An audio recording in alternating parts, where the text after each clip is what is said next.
Assalamualaikum warahmatullahi taala wabarakatuh. Alhamdulillahi rabbil alamin. Wassalatu wassalamu ala sayyidina Muhammad wa ala alihi wa ashabihi wattabi'in wa man tabi'ahum bi ihsanin ila yaumiddin. Allahumma ij'alna mimman yaqra'ul Qur'ana fayarqa ولا تجعلنا ممن يقرأ القرآن فيشقى اللهم اجعلنا من أهل القرآن الذين هم أهلك وخاصتك اللهم لا سهل إلا ما جعلته سهلا وأنت تجعل الحزن إذا شئت سهلا اللهم افتح علينا فتوح العارفين اللهم انفعنا بما علمتنا warzuqna ma yanfa'una wa zidna ilman nafi'a ya arhamar rahimin. Wa sallallahu wa sallim wa barik ala sayyidina Muhammad wa ala alihi wa sahabatihi ajma'in. Amma ba'du. Alhamdulillah, ayah-ayah, ibu-ibu, hadirin hadirat, muslimin muslimat rahimakumullah. Kita bersyukur kehadiran Allah Subhanahu wa taala kerana pada malam ini kita diberikan peluang dan juga ruang untuk kita bersama dalam halaqah Al-Quran Al-Karim, bagi sama-sama kita menyemak, sama-sama kita mempelajari bagaimana cara untuk menyebut kalam Allah Subhanahu wa taala dengan yang selayaknya untuk Al-Quran. Al-Quran ini adalah kitab yang diturunkan kepada kekasih Allah, yaitu Nabi Muhammad sallallahu alaihi wasallam. Maka untuk kita meraihkan ataupun untuk kita belajar Al-Quran ini, terutamanya dari sudut tilawah, maka kita perlu belajar tentang selok-belok bagaimana untuk nak menyebut huruf-hurufnya. Huruf-huruf Arab ada berapa semua? Ada 29 huruf. Daripada 29 huruf ni kita nak kena belajar lah. Paling tidak kita tahu cara nak sebut dia. Kita tak mau jadi orang yang hanya dengar boleh baca, hanya dengar kemudian tiru. Kita tak mau macam tu. Kerana Quran bukan diturunkan macam tu. Quran ni diturunkan hatta kepada Nabi sallallahu alaihi wasallam diturunkan, dan Nabi bertalaqi dengan Sayyidina Jibril alaihi salam. Apatah lagi kita lah sebagai umat baginda sallallahu alaihi wasallam, maka sudah semestinya untuk kita belajarlah. Jadi insya-Allah malam ni kuliah kita adalah tahsin Al-Quran, dan kita tambah satu lagi, talaqi Al-Quran. Tapi talaqi ni bukan nak suruh baca seorang-seorang, dah. Talaqi ni kita cuba akan bagi peluang. Kita akan bagi peluang kepada ibu-ibu, ayah-ayah, terutamanya ayah-ayah lah. Kita akan bagi peluang untuk memperdengarkan bacaan, insya-Allah. Okey, sebelum tu kita akan sambung bab huruf. Huruf apa lah hari tu kita berhenti pada bulan lepas? Huruf kaf lah. Huruf kaf. Jadi malam ni kita nak sambung huruf lam. Baik. Jadi perbincangan kita adalah pada huruf lam. Huruf lam salah satu daripada huruf Arab yang kita mesti kenai. Cara nak sebut dia, apa sifat dia, secara ringkas kita kena tahu jugalah. Paling tidak. Okey, jadi ayah-ayah, ibu-ibu boleh tengok pada muka surat muka surat 6, muka surat 6. Dalam gambar rajah tu boleh lihat huruf lam ada anak panah tunjuk ke mana? Ke langit atas. Cuba tengok pada muka surat 6, dalam gambar rajah tu huruf lam anak panah tunjuk dekat langit atas. Itu adalah makhraj bagi huruf lam.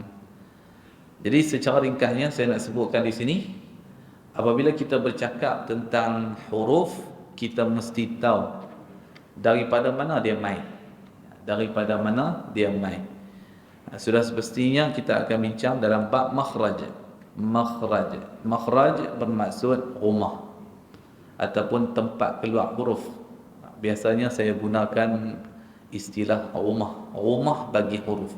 Jadi lam ini adalah huruf yang asal dia daripada lidah kita. Lebih khusus lagi adalah lidah di bahagian hujung. Lidah di bahagian hujung, ataupun kita kata hujung tepi lidah. Hujung tepi lidah. Jadi ni lidah kita, ni hujung lidah dan hujung tepi lidah di sinilah. Nah, di kawasan ni kita akan gunakan dalam menyebut huruf lam. Kemudian disentuh di mana? Sentuh di lelangit atas. Daripada situlah keluarnya huruf lam. Okey, cuba tengok muka surat 9. Kita terus masuk kepada praktikal. Praktikal ni sangat penting lah. Ini merupakan lapangan yang betul untuk sama-sama kita belajar cara nak menyebut dia. Okey, kalau tadi kita bercakap tentang makhraj, rumah bagi huruf, iaitu hujung tepi lidah menyentuh langit atas. Okey, hal ni bagi clear satu bab. Bab yang kedua, kita nak tengok secara ringkas berkenaan dengan sifat yang ada pada lam. Dan satu lagi, bab yang ketiga, kita nak tengok pada itmam al-harakat, iaitu kesempurnaan baris. Waktu baris fathah, waktu kasrah, waktu dhammah. Macam mana pergerakan mulut kita? Kita nak kena sebut macam mana. Mulut nak kena buka ke, nak kena tarik bibir ke, nak kena muncung ke, nak kembali asal ke. Daripada sini kita akan belajar dalam bab itmamul harakat secara ringkas. Okey, tengok kotak yang pertama. Kotak yang pertama, apabila lam itu berbaris fathah, apabila lam itu berbaris fathah ataupun orang Arab panggil maftuhah, kita akan baca dengan sebutan yang nipis. Sebutan yang nipis. Macam mana bunyi dia? Dengar betul-betul dan ikut. La. Sebut la. Itu sebutan asas dia. Asas bagi lam fathah baris atas adalah bacaan yang tarqiq ataupun muraqqab, iaitu nipis. Sekali lagi sebut la. Itu sebutan dia. Selain daripada tu adalah sebutan yang dikira tak kena, tak sempurna. Contohnya adalah la. Kan? La ilaha illallah. Sebutan tu tak kena lah. Tapi masih ramai lagi yang baca lagu tu. Kena ubah. Sebenarnya kena ubah. Sebab tu bila saya mengajar macam ni, kita tanda kat mana kelemahan kita, kat itu kita kena ubah lah. Pelan-pelan ubah. Sekali lagi sebut la. Itu sebutan dia yang fasih. Bukan la, tetapi la nipis. Kemudian baris kasrah. Cuba tengok kotak yang kedua. Kotak yang kedua, lam itu berbaris kasrah. Kita kena faham kasrah ini bermaksud bibir mulut bawah kena tarik pergi ke belakang. Bukan senyum lah, bukan senyum. Dia bukan senyum. Tapi kena tarik bibir bawah ke belakang sampai nampak gigi bawah tersusun. Cuba sebut li. Bukan senyum. Kalau senyum dia tarik ni, pipi ni dia akan bergerak. Li, itu senyum. Jangan salah faham. Sekali lagi, li. Betul-betul kasrah yang piau ataupun yang kita kata yang sahih, mesti dia mengeluarkan bunyi ai. Li, air, l-i. Kita tak boleh kata le tu bunyi kasrah sekerat. Kasrah tak habis. Kita kata kasrah tak habis. Kasrah sekerat. Dia jadi le. Adakah orang macam le? Ada. Lillah, usalli lillahi ta'ala. Usalli lillah, le. Bukan le, li. Dia mesti ai. Keluar ai. Kasrah adalah isyarat kepada bunyi I, li. Kemudian kotak yang ketiga, cuba tengok kotak yang ketiga baris apa? Dhammah. Apabila lam berbaris dhammah, mulut kena muncung ke depan. Sebut lu, lu, lu, la, li, lu. Dhammah yang sempurna akan mengeluarkan bunyi u. Dhammah yang sekerat, hak ni tak sempurna, bunyi dia o, lo, lo, dia bunyi lo, bukan lo, lu. Kena muncung, sebab tu kena muncung. Muncung itu adalah cara untuk nak mengeluarkan baris apa? Dhammah ataupun madmumah. Okey, patah balik, ambil asasnya. Asas ni sangat penting. Ketika mana berbaris fathah, sebut la, la, la. Kasrah, sebut li, li, li. Dhammah, muncungkan mulut, lu, lu, lu. Okey, masuk kotak yang keempat. Kotak yang keempat, lam berbaris sukun, ataupun kita kata sakinah, sukun. Apabila dia berbaris sukun, maka keadaan hujung tepi lidah tadi dia akan berada lama dekat langit atas. Cuba sebut bal. Lidah kita akan melengkung. Okey, menyebabkan suara yang lalu tak dapat keluar terus, keluar daripada mulut. Sebaliknya dia akan menyentuh suara tadi, dia akan lalu dan dia akan melalui kanan dan kiri. Ini dipanggil sifat inhiraf, iaitu lencongan suara pada ketika menyebut huruf lam. Sekali lagi sebut bal, bal, bal. Hujung lidah tadi rasa tak? Hujung tepi lidah duduk langit kan? Cuba lepas tengok. Lepas dengan cepat. Apa kesannya? Akan berlaku kesalahan, iaitu tawallud. Kesalahan itu dipanggil tawallud. Apa maksud tawallud? Tawallud itu adalah bunyi lantunan. Kita tak panggil qalqalah. Qalqalah itu adalah merupakan sifat huruf bagi 5 huruf. Qutbu jaddin. Sebaliknya, selain daripada 5 huruf ni, semua itu dipanggil sebagai tawallud. Contohnya macam mana? Bal, bal, bal, bal. Dia punya le. Bal, le. Itu dipanggil tawallud, bukan qalqalah. Qalqalah hanya untuk 5 huruf saja. Qaf, ta, ba, jim, dal. Selain daripada ni, kalau kita bagi lantun, jangan panggil qalqalah. Panggil apa? Tawallud. Tawallud merupakan kesalahan dalam bacaan Al-Quran. Sekali lagi sebut bal, bal. Okey, sambung kotak yang kelima, muncungkan mulut. Pasal apa? Pasal dhammah. Sebut lu, lu. Okey, sambung 2 kotak ke depan. Lallani, lallani. Kalau diikutkan dekat lani itu ada syaddah, ada sabdu, syaddah. Kita kena tekan sikit. Ada idgham di sini. Berlakunya idgham bila gunnah. Sebut lallani, lallani. Sambung lalna, lalna. Minal mulni, mali lallanila, mali lallanila. Okay, itu adalah bagaimana kita menyebut huruf lam. Bermula daripada fathah, baris atas, kemudian diikuti dengan kasrah, baris bawah, baris depan dhammah, sukun, dan sehinggalah berlakunya hukum idgham bila gunnah. Kita terus masukkan tanpa dengung. Ulang balik daripada awal, dapatkan sebutan dia yang betul. Okey, siapa yang ada pen pensil, tolong tanda dekat lam tu, tulis kat itu nipis. Nipis itu adalah sifat yang terpenting dalam sebutan, sifat yang paling penting. Sebab apa? Sebab apa yang disebutkan oleh guru saya yang muda, iaitu Syekh Hisham Abdul Bari Rajih hafizahullah. Beliau menyebutkan di dalam status ataupun dalam postnya, beliau menyebutkan man arada, siapa yang nak itqan, man arada al-itqan, siapa yang nak menjadi seorang yang mantap fit tilawah dalam bacaan Al-Qurannya, fa'alaihi, maka dia mesti biitqani, memantapkan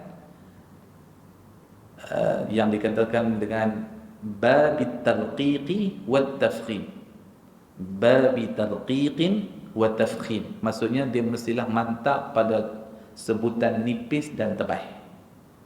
Kerana ini, kata Syekh, mewakili 80% kemahiran tilawah Al-Quran. Bayang tengok, daripada 100%, 80% duduk kat tebal nipis, duduk kat situ. 20% lagi duduk kat mana? Dalam bab panjang pendek, hukum tajwid dan sebagainya.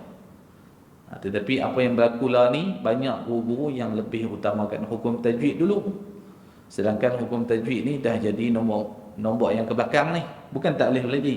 Kita kena mengaji, tetapi kita mesti ikut turutan yang betul. Nombor satu adalah pada bab sebutan makhraj. Makhraj yang terpenting nombor satu. Lepas tu sifat huruf. Kemudian bagaimana kita nak menggerakkan mulut ketika berbaris fathah, kasrah, dhammah, sukun. Dan last sekali baru masuk dalam hukum tajwid. Dengung tak dengung, bab nun mati tanwin, bab mim mati, bab mad selepas daripada tu. Utamakan dulu yang paling utamalah. Jadi tebal nipis ni, ayah-ayah, ibu-ibu sekalian, 80% kemahiran ada di sini. Tulis tepi hidung, lam itu dibaca dengan nipis. Okey, ulang balik daripada awal. Sebut la, li, lu, bal, lu, lallani, lalna, minal mulni, mali, lalladila. Itulah sebutan bagi huruf lam. Nama dia apa dia? Lam, bukan lam. Kita bila ditanya huruf apa ni? Huruf lam. Huruf lam, bunyi pun lam, bukan lam, lam. Kan kita mengaji asas dia tadi, huruf ni nipis. Kalau kita kata ni huruf lam, maksudnya lam tu kita baca tebal. Sebut nama dia dah tebal. Bila baca Quran, tak payah kata lagi tebal. La ilaha illallah, bunyi la ilaha, bukan la. Asas dia la ilaha illallah, bukan la ilaha illallah. Itu sebutan yang perlu kita tahu. Okey, sebelum kita nak masuk tahsin Al-Quran dan talaqi, saya ada beberapa soalan yang saya akan tanya sebelum untuk memujilah kefahaman ayah-ayah, ibu-ibu. Okey, tolong jawab. Saya bukan nak tanya seorang-seorang, sebaliknya saya akan tanya secara umum sahaja. Yang pertama berkenaan dengan huruf lam. Makhrajnya adalah daripada rumah dia, daripada lidah. Lebih khusus lagi di bahagian mana? Pangkal, tengah ke hujung tepi lidah? Hujung tepi lidah. Yang betul hujung tepi lidah. Sebab tu kalau sebut la, kita tak pakai betul-betul hujung lidah, kita pakai hujung tepi lidah. Okey, itu yang pertama. Yang kedua, apabila lam itu berbaris fathah, kita kena baca dengan sebutan la ataupun la. Satu ke dua? La satu, la dua. Nombor dua. Jadi pastikan lepas ni sebut la. Jangan sebut la lagi dah. Kita tak mau dah dengar hak sebutan tu. Sebutan tu tak kena. La, nipis. Kemudian huruf lam ni termasuk dalam kategori tebal ataupun nipis? Nipis. Nipis ini dalam hukum tajwid kita panggil tarqiq ataupun muraqqaq. Tarqiq lawan dia tafkhim. Tarqiq nipis. Okey, kemudian soalan yang seterusnya. Apabila berbaris kasrah, sebutan yang mana satukah yang salah? Saya sebut dua sebutan. Yang manakah yang salah? Bukan yang betul, yang salah. Yang pertama adalah li. Yang kedua li. Yang mana yang salah? Nombor satu ke nombor dua? Nombor dua. Sebab apa? Sebab bunyi keluar bunyi I ke I. I tak ada dalam sebutan Quran. Payah bukan senang? Senang je. Bila kita tahu, kita boleh nilai bacaan tu. Okey, kemudian baris dhammah pula. Dhammah sebutan yang betul, mulut kita kena buka ke, kena muncung ke, kena selingai bibir bawah, tarik ke belakang, tarik ke bawah, kena muncung. Sebutan yang betul, pilih di antara dua sebutan. Yang pertama lo, yang kedua lu. Yang mana kita akan pilih? Yang kedua, iaitu lu. Apabila berbaris sukun, kita akan baca dengan sebutan yang macam mana? Maksudnya yang manakah yang betul? Yang pertama bal, yang kedua bal. Okey, sekali lagi. Yang pertama bal, yang kedua bal. Yang pertama. Yang kedua salah pasal apa? Pasal ada tawallud. Apa maksud tawallud? Sama maksud macam qalqalah. Cuma kita tak panggil qalqalah pasal apa? Pasal qalqalah tu memang untuk 5 huruf tu saja. Qaf, ta, ba, jim, dal. Kalau huruf selain pada 5 ni ada lantunan, ia adalah dikira salah. Salah tu disebabkan nama dia tawallud. Istilah yang digunakan pakai adalah tawallud. Jangan panggil qalqalah. Boleh faham eh? Okey, kemudian kalau sekiranya huruf ini berbaris fathah, kita sebut la. Mulut kita kena buka ke kena muncung? Kena buka. Pasal apa kena buka? Pasal fathah bermaksud, apa maksud fathah? Buka mulut. Fathah bermaksud buka mulut. Jadi kita kena buka mulut. Buka mulut sederhana, bukan besar. Sederhana saja, boleh masuk satu jari kadarnya. Okey, alhamdulillah semua dapat menjawab soalan dengan baik. Kita boleh masuk surah Al-Insan. Okey, suratul Insan kita berhenti lah ayat berapa? Ada yang tanda tak?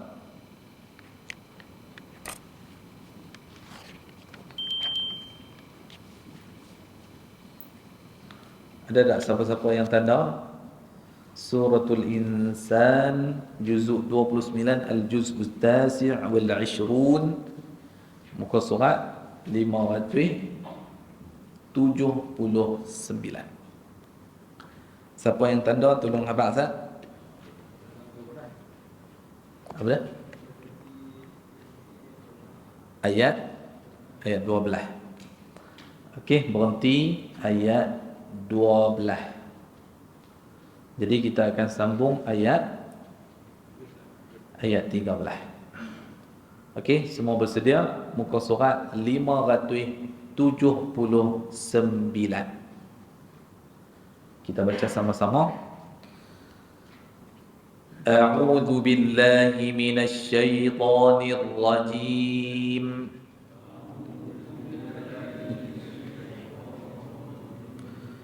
Bismillahirrahmanirrahim. Muttaqi'ina fiha 'alal araik.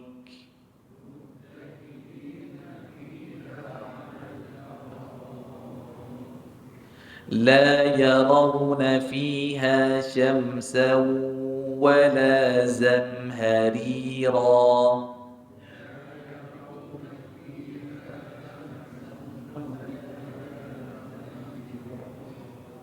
ودانية عليهم ظلالها وذللت قطوفها تذليلا.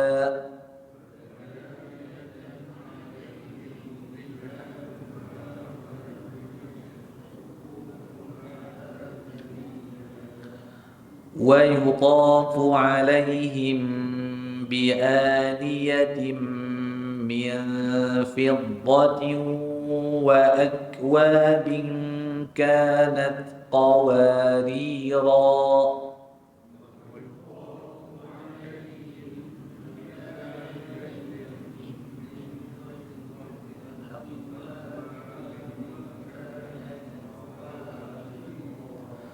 قوارير من فضة قدروها تقديرا.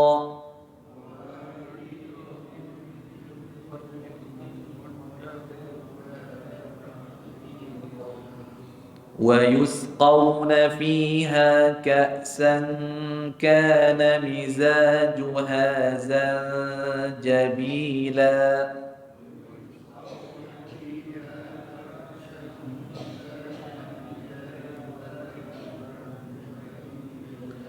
عينا فيها تسمى سلسبيلا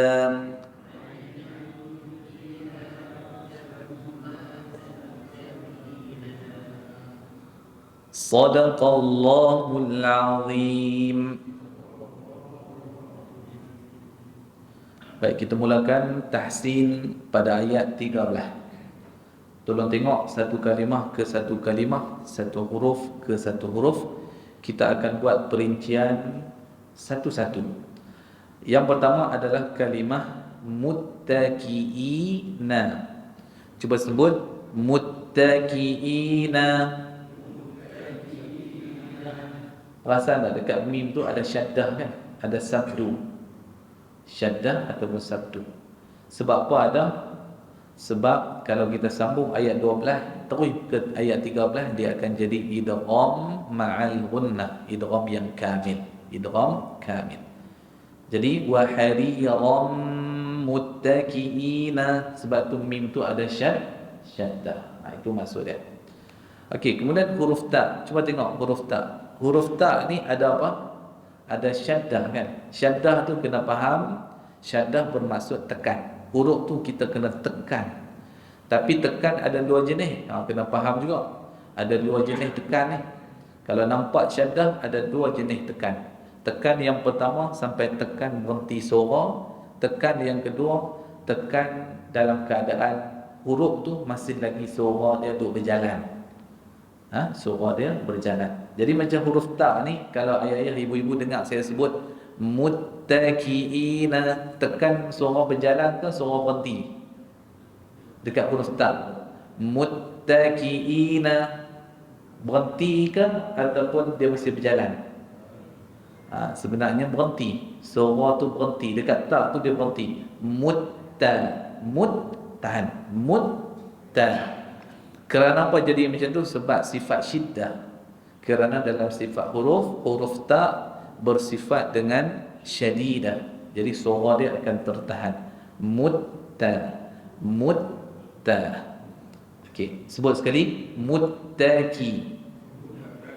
Kemudian huruf kaf berbaris kasrah, kita baca ki.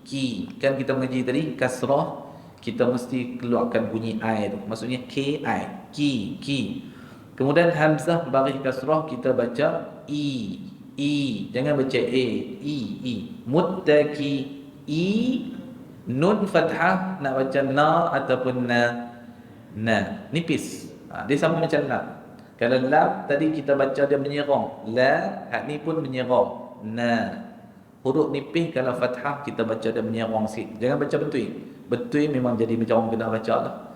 Na, la kan. Ada bunyi orang Kedah. Okey, sambung. Sebut fiha. Kita kena sentar sikit dekat huruf ha tu. Huruf ha ni banyak tadi yang saya dengar tadi, ada yang baca fiha. Kalau baca fiha, silap tu kat mana? Agak-agak dekat mana silap bila sebut fiha? Dengar dia bunyi macam mana? Dia bunyi apa tu? Bunyi betul ke menyerang? Dia bunyi betul. Bunyi betul ni untuk huruf apa? Huruf tebal. Huruf tebal baris fathah baru dia bunyi betul. Huruf ha ni dia tak tebal, dia nipis. Jadi bila dia nipis kita baca ha. Fiha. Sebut fiha. Jangan baca fiha. Fiha dia tebal. Fiha nipis. Okey, sambung lagi. Ala al-araik.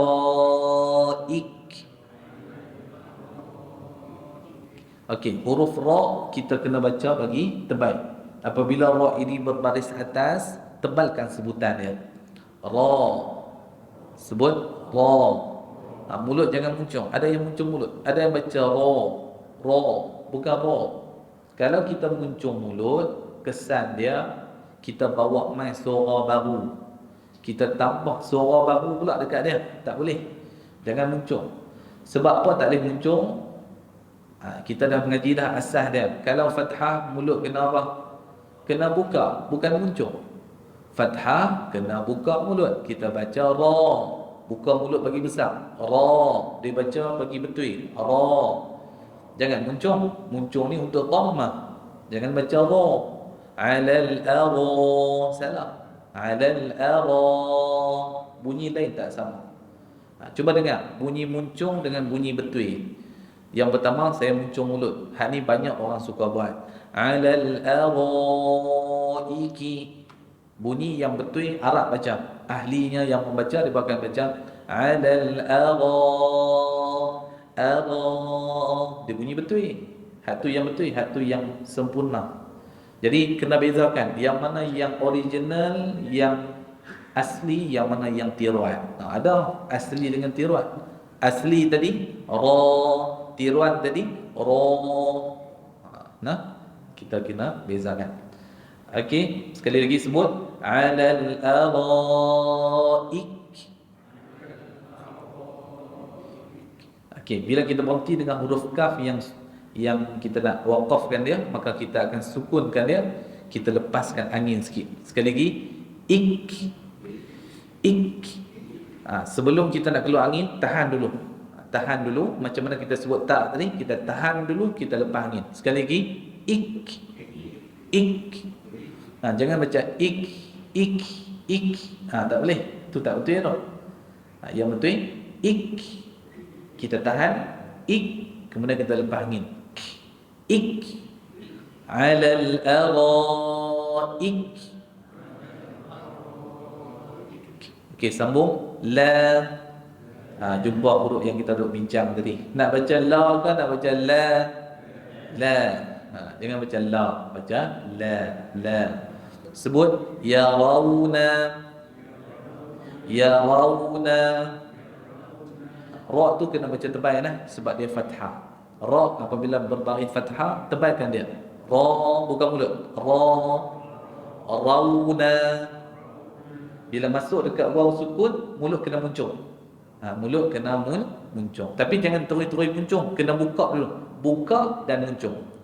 Ra, rawna. Jangan baca la yarawna, la yarawna, raw. Kita muncung terus. Tak ada nak apa-apa, tak ada buka ni, pergi muncung terus. Tak boleh. Ni pun dikira tak kena juga.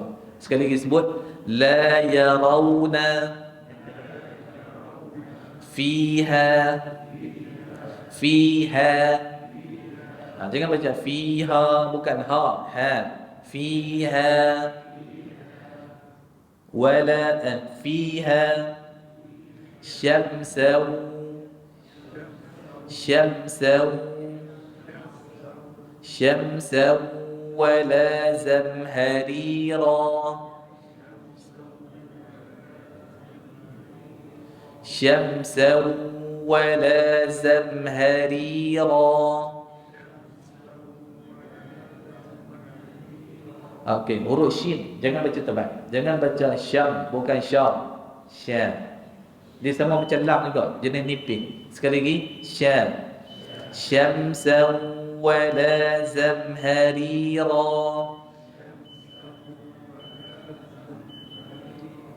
Bukan ha, ha. Zamha. Zamharira. Okey, kita baca ramai. Muttaki'ina fiha 'alal araik.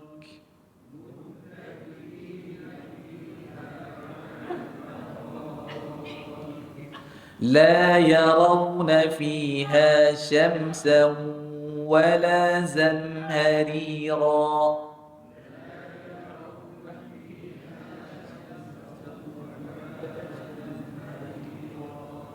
Okey, mudah-mudahan semua dapat cara sebutannya. Okey, saya akan berikan peluang. Ada tak siapa-siapa di antara ayah-ayah yang nak cuba mempendengarkan bacaan ayat 13? Ada tak siapa-siapa aku nak cuba kan? Okey, silakan. Ayat 13.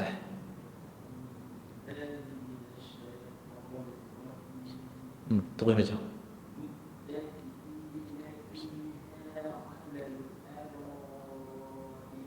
Hmm.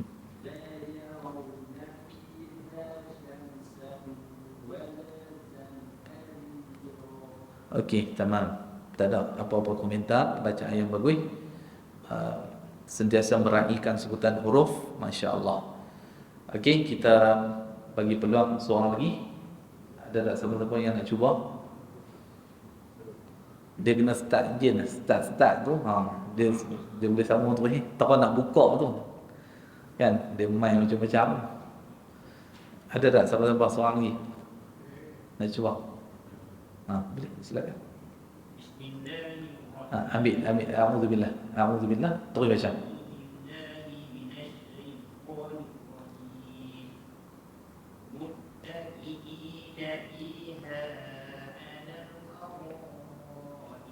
Okey, dekat ha tu kan ada terpanjang sikit. Mak asli dua harakat. Tadi jadi tiga kan. Fiha ala. Terus masuk. Sekali lagi. Muttaqiina.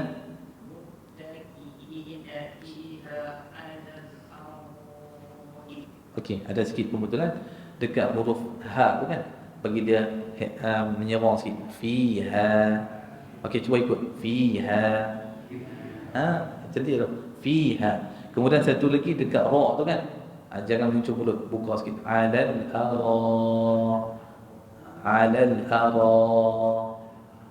Betul. Cuba ambil sekali lagi. Muttaqiina.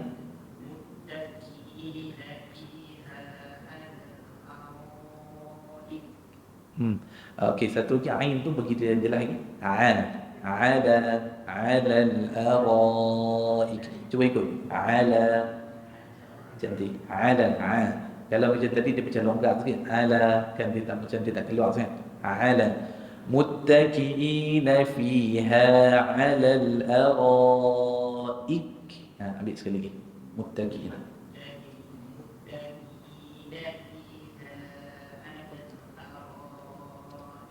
Okey, semua betul lah. Cuma dekat ha tu terpanjang lebih dua harakat. Sikit ya. Fiha 'ala. Terus masuk. Mak asli dua harakat, jangan lebih.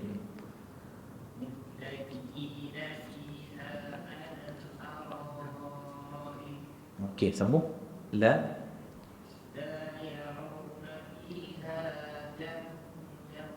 syamsau. Okey, sikit kebetulan. Okey, perasan tak dekat ya rauna tu kan? Ra tu dia fathah, kita buka mulut tu. La ya raw.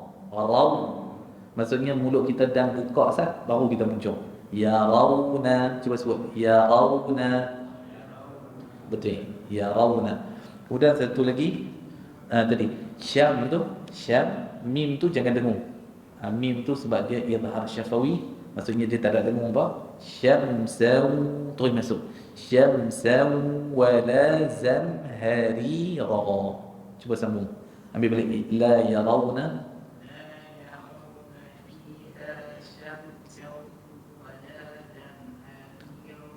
Okey, barakallahu ta'ala fiik. Okey, percubaan permulaan yang baiklah. Alhamdulillah. Okey, tengoklah mana-mana huruf yang saya harap tadi, perbaiki lagi insya-Allah boleh pinjam bacaan dia. Okey, terus masuk ayat 14. Okey, semua pakat-pakat baca. Wadaniyatan 'alaihim, silakan baca.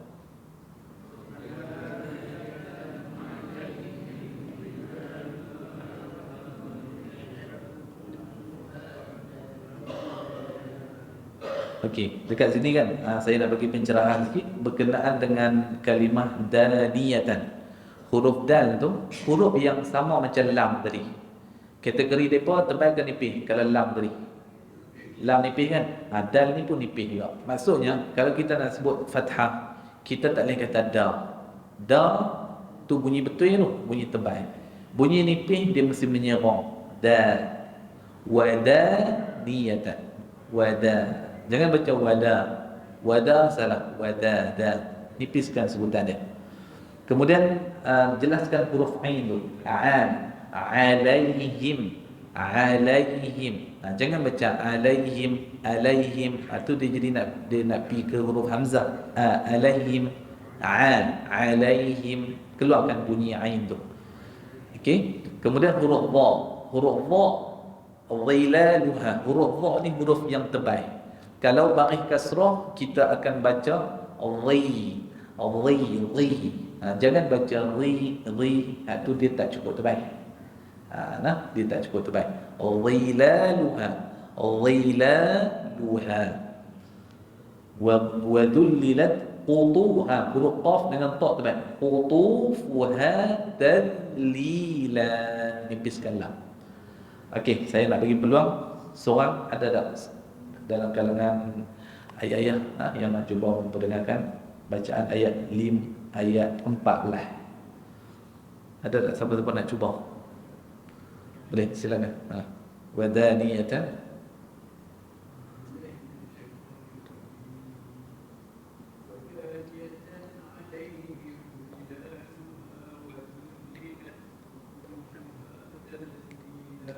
Okey, sebutan pada huruf tu okey, cuma dia ada longgar, ada beberapa huruf lah. Okey, yang pertama huruf dha, dhilaluha.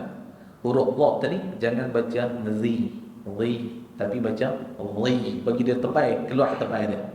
Cuba ikut saya sebut. Dhilaluha. Dhilaluha. Okey, macam mana cara nak bagi huruf tu keluar jadi tebai? Nombor satu, kita kena angkat pangkal lidah. Pangkal lidah ni adalah tempat utama untuk mengeluarkan ketebalan dalam sebutan kita. Nak mengeluarkan taskhim daripada mulut, pangkal lidah kena angkat.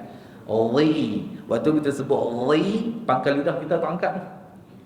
Kalau tak angkat, dia jadi ri. Dia tak mau keluar tebal, kena angkat pangkal lidah. Dhilaluha. Kemudian tadi dekat qutu, itu pun tebal juga. Qutu. Kita tak boleh kata qutu. Tu dia tak cukup tebal tu. Qutu baru dia tebal. Macam tu. Okey, cuba ambil sekali lagi tengok. Wadaniyatan. Baca sekali. Wadaniyatan.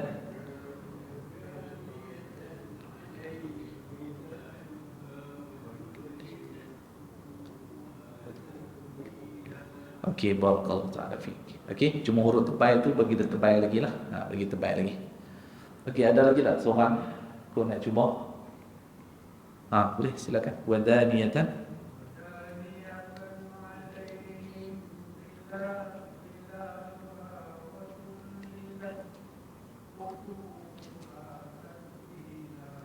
Okey, baik. Dalam sebutan tadi, alhamdulillah, huruf tu tak ada mana-mana huruf yang tertukar. Tu kira paling selamat tu, tak tertukar. Okey, cuma kita nak bagi kemah je sebutan tadi. Okey, wadaniyatan alaihim, kemudian huruf dha tu bagi tebal lagi. Cuba ikut saya sebut. Dhilaluha. Dhilaluha. Okey, kemudian dekat qutu bagi tebal. Qaf, qu, kemudian qa, tu, qutu, fuha, tadlila. Okey, cuba ambil ulang sekali lagi. Wadaniyatan. Cuba ambil sekali lagi. Wadaniyatan.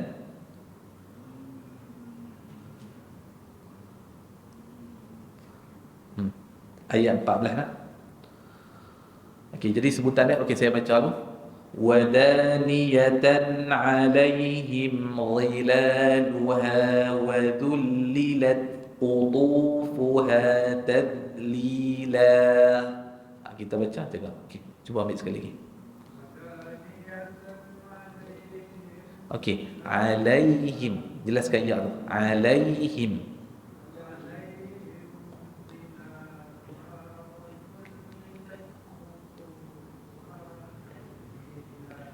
Okey, alhamdulillah. Percubaan yang baik. Okey, jadi di antara huruf yang perlu diberikan perhatian, huruf ha tu lah. Ambil dia daripada dalam. Sebutan ha ni kita kan kadang-kadang kita tak perasan. Kadang-kadang kita sebut ha ni dia bunyi keluar dalam mulut. Contohnya ha. Contohnya kita kata qutufuha. Ha tu dia bunyi dalam mulut. Yang betul dia mai daripada pangkal rengkuh, suara dalam. Jadi kita kena baca qutufuha. Ambil suara yang paling dalam. Sebab orang tua dulu kata, dia berkata suara dadah tu kan, suara besar lah. Rujuk pada surah Al-Adab. Okey, kita sambung satu ayat lagi, kemudian kita berhenti. Semua baca. Wa yutafu alaihim. Silakan baca.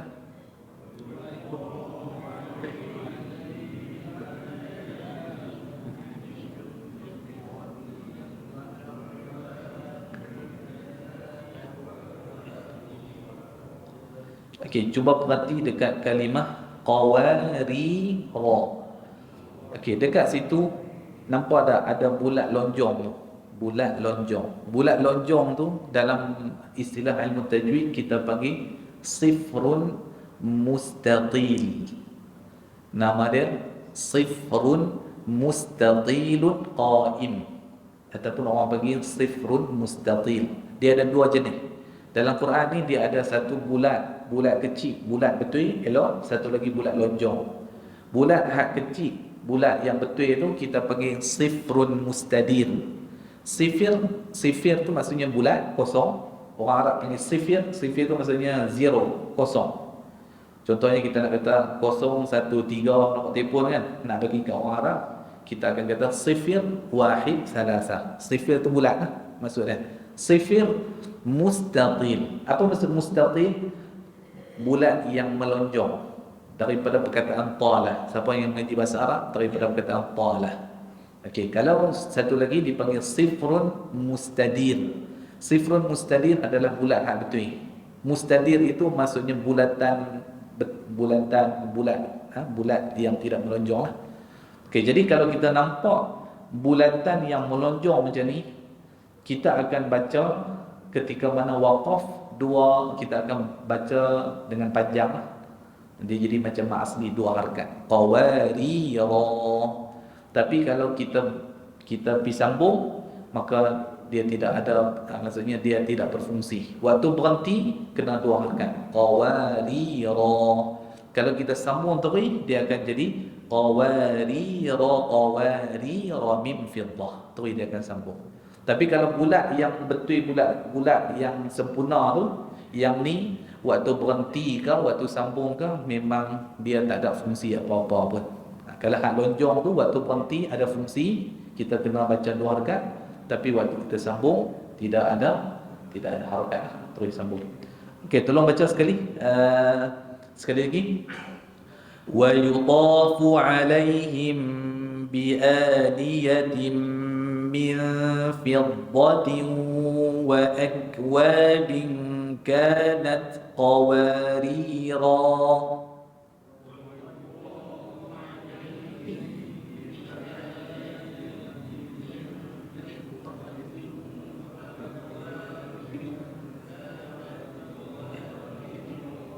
Okay, kita nak bagi peluang seorang untuk memperdengarkan bacaannya. Ada tak siapa-siapa nak cuba? Seorang lagi.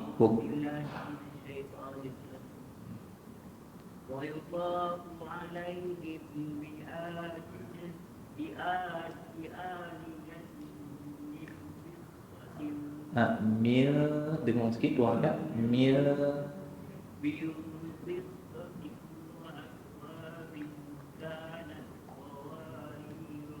Okey, sedikit pembetulan dekat huruf waw kan. Qawarira. Waw tu jangan baca terus. Jangan baca qawarira. Kemudian yang kedua, nun mati bertemu dengan fa. Di situ hukum ikhfa apa? Ikhfa haqiqi. Dengungnya dengung nipih. Kita kena baca min fiddatin. Kita tak boleh kata min. Itu dia dengung tebal. Banyak orang yang tak perasan. Kadang-kadang perkataan anfusihim kan, ada yang baca anfusihim. Ni tak betul. Sebab dengung tu tebal. Dengung yang betul anfusihim. Bunyi tu nipih. Macam ni kita nipih kan. Min fiddatin wa akwabin kanat qawarira. Okey, kita berhenti pada ayat 15. Semua tanda ayat 15.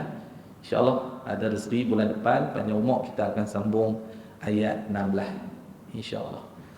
Okey, semua berkaitan tanda. Jadi alhamdulillah semua, walaupun ada beberapa orang yang maksudnya sudi memperdengarkan bacaannya, yang lain tu ambillah semangat. Mana tahu bulan depan tu boleh try pula kan.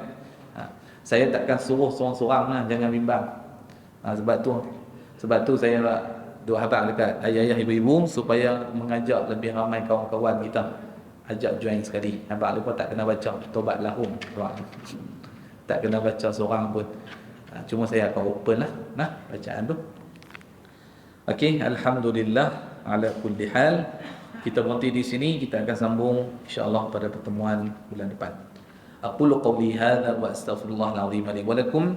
اللهم ارحمنا بالقرآن واجعله لنا إماما ونورا وهدى ورحمة. اللهم ذكرنا منه ما نسينا وعلمنا منه ما جهلنا وارزقنا تلاوته آناء الليل وأطراف النهار واجعله لنا حجة يا رب العالمين. تقبل الله مني ومنكم تلاوة القرآن وصالح الأعمال. السلام عليكم ورحمة الله تعالى وبركاته.